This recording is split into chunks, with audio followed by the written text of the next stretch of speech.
A big indicator of economic development in Washington, D.C. is a grocery store. That's right, Whole Foods. The organic grocer has a track record of setting up shop in urban locations at just the right moment for prime neighborhood development in cities like Detroit, New Orleans, and Washington. Some even call it the Whole Foods effect. But what does a high-end grocery store mean for local residents who might not be able to afford higher prices? We spoke with D.C. Council member Kenyan McDuffie about economic development, affordable housing, and gentrification concerns in the nation's capital. Councilman, thanks so much for joining me today. I want to start first with your ward, Ward 5. It's a fairly diverse ward there, about 75,000 people or so. Talk to me about sort of the economic development that's going on there and some of the concerns folks might have in that neighborhood about possible gentrification. Well, I appreciate that question, Nia. And Ward 5, I must say, is a great ward. The best ward in the city. You're not biased. Not at all, not in the least bit.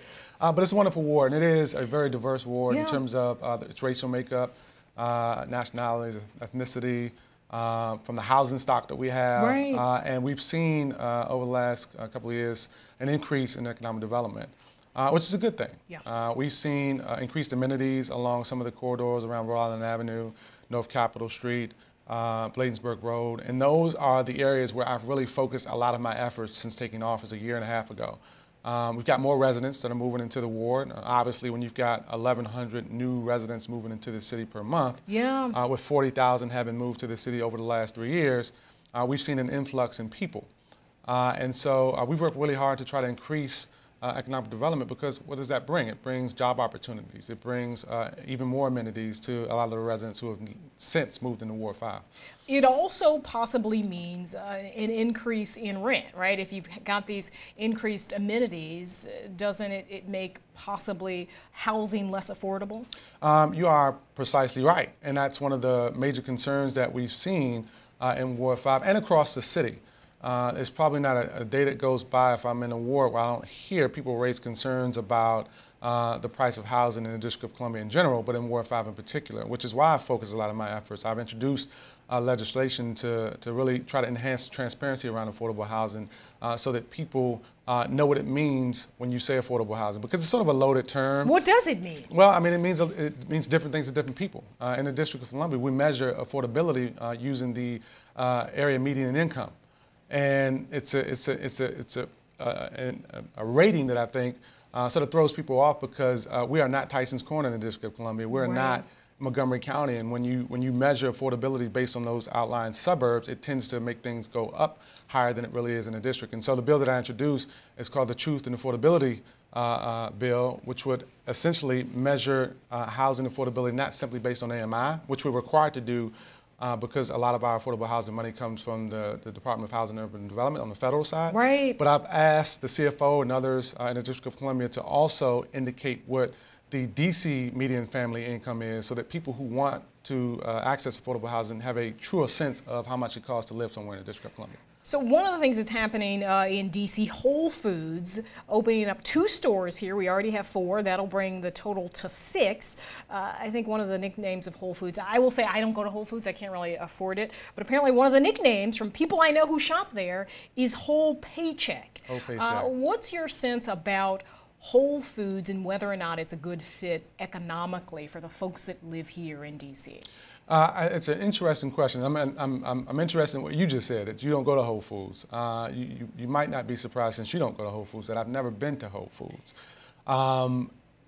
Although, you know, my wife loves Whole Foods, and a lot of folks in... So she does the shopping in the house? She does most of the shopping in the house. And if it were left to me, then she wouldn't get anything from Whole Foods. Right. Because I don't say that to speak ill about Whole Foods, because I think it's a great store. I think that they do very well here in the city.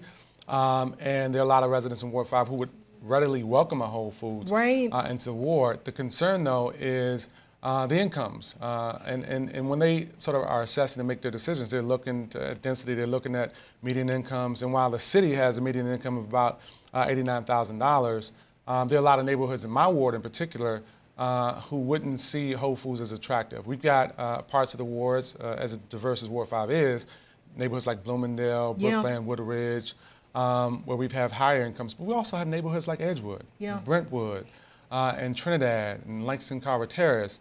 And so it's really important when we think about grocery stores and things like that to be able to have options and have choices. We got a lot of food deserts in Ward 5. And so, access to healthy foods is very important to me. It's very important to the residents of Ward 5. And so, while I would welcome a Whole Foods to parts of Ward 5, I would know, and residents have told me, that they also need options that are probably a little bit more affordable than that. The council was not so welcoming to Walmart. What's the difference between Walmart and Whole Foods? Well, I think the difference is how much they pay their workers. You've got people who have worked at Walmart who have made minimum wage. You've got a bill that was passed by the council, vetoed by the mayor, which ultimately was not overridden. The mayor's veto wasn't overridden, where we would have required big box stores like Walmart, but not solely Walmart, but big box stores like Walmart to pay their workers $12.50. And Whole Foods will do that, if that's your sense? Well, it's not, well, my sense is that places like Whole Foods, Costco, for example, which is located in Ward 5, which is doing very well up in the Fort Lincoln neighborhood, where you've seen a lot of development. There are a lot of houses being built right now as we speak, and we expect to see a Lowe's hopefully very soon in that neighborhood. But they pay their workers a higher median salary than Walmart does.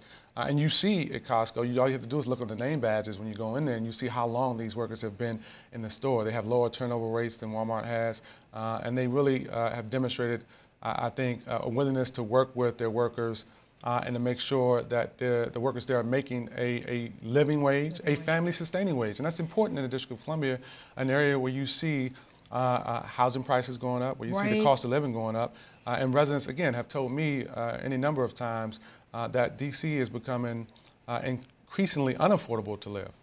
What's your sense of the balance that needs to be struck between big box, name brand, sort of national chains and smaller businesses in your ward? Well, we focus heavily, Nia, on small business development and retention. We've had programs like Great Streets programs where we work with Mayor Gray to put funding out on those major corridors that I mentioned earlier, like North Capitol Street, Rhode Island Avenue, and Bladensburg Road, which have made grants of up to $85,000 available for small business. We've got programs like the Main Streets programs. I was able to work with my colleagues on the council to fund 2 main streets in Ward 5 and to work with another existing main street to expand its boundaries to include portions of Ward 5. And so we're going to have programs that do business assessments to see what the needs are in the community, and also work with those businesses on technical assistance and other things so that we are making sure that they have the tools and the resources they need to sustain themselves and grow their businesses. Because ultimately, it's the small businesses are the ones that are hiring the people who live in the neighborhoods. And so that's very important. We hear elected officials across the country, even the president, talk about how small businesses are the backbone of any local economy. But I think if you talk to small businesses, it's important that we actually put our money where our mouth is. When it comes to just talking about how much they bring to a community, they need the resources, they need the tools, they need the funding to do their work. And so I've been focused heavily on that in Ward 5. What's your sense? I think one of the things you hear from folks who've lived in D.C. a long time, particularly black people, is that there's a sense that black people are being displaced, moving out of D.C., and white people are moving in, and D.C. as the chocolate city isn't so chocolate anymore. Well, I have to tell you, D.C. is a place to be. Everybody wants to be here. I think that's the case across the racial spectrum. That people want to be here. They want to come here because of the plentiful jobs that we have. They want to be here because of the diversity that we have. And sometimes it's ironic that the things that attract people to the Washington, D.C. area, in D.C. in particular, the diversity of people, the diversity of ethnicities, the diversity of incomes, classes, tends to change when you get people coming as rapidly as they've been coming to the district as of late. You see, because the housing market is really hot in the city, you see housing prices go up, which in turn affects property values, and you see people who are on fixed income sometimes being displaced. The long-term residents who've been here for a while. And we've got to fight for those folks. We've got to fight for the long-term residents who've been here for a while to make sure that they aren't being pushed out, while at the same time making sure that we can attract and have open arms to people who want to locate to the city. But we also got to make sure we aren't just locating or welcoming in people who have higher incomes, but that we're welcoming in people across the income spectrum, because ultimately these are the people who are going to be working jobs, a range of jobs here in the District of Columbia, and everybody needs to be able to live close to where they can work. It does seem inevitable, though, gentrification and displacement. It is, which is why you need public policies that combat that. I mean, you know, you need public policies that make sure that people who are on fixed incomes, our seniors, our disabled, people can afford to live here in the city because they're going to be working here in the city. You need to make sure that you have strong, solid educational opportunities, public educational opportunities for those who can afford private school education. You need to make sure that there's public safety across the board so people feel safe when they leave their homes. I think one of the things we need to do, Nia, that we haven't done as much of lately is to focus a little bit more on the things that we have in common. I think people tend, you know, when you talk about gentrification and you talk about the pace of It's sort of us against them. It's sort of us against them. It's old versus new. It's young versus old. Black versus white. We should spend more time talking about things we have in common and less talking about the things that make us different.